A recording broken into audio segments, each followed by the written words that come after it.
पे खड़ी है। इब्राहीम अलैहिस्सलाम की सुन्नत जिसको हम अदा करते हैं कुर्बानी वाली, इब्राहीम अलैहिस्सलाम को कुरान मजीद में अल्लाह ने बार बार एक लफ्ज इस्तेमाल किया है, हनीफा, कि माँ काना इब्राहीम यहूदियम वला नसरानिया। इब्राहिम यहूदी नसरानी नहीं थे, इब्राहिम हनीफ। हनीफ का मतलब है कि जिसने सिर्फ अल्लाह से लो लगाई है, सिर्फ अल्लाह के साथ।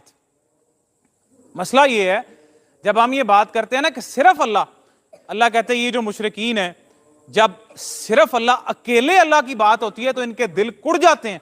जब अल्लाह के अलावा बाकी और माबूदों को भी साथ मिलाते हैं तो फिर ये खुशी से इनकी बाछें खिलती हैं।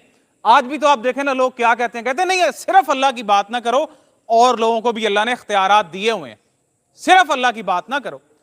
अल्लाह ने कहा कि जब अकेले अल्लाह का जिक्र होता है तो इनके दिल कुड़ जाते हैं कि सिर्फ अल्लाह है और कोई भी नहीं है। तो ये तौहीद है। हमें अपने बच्चों का ख्याल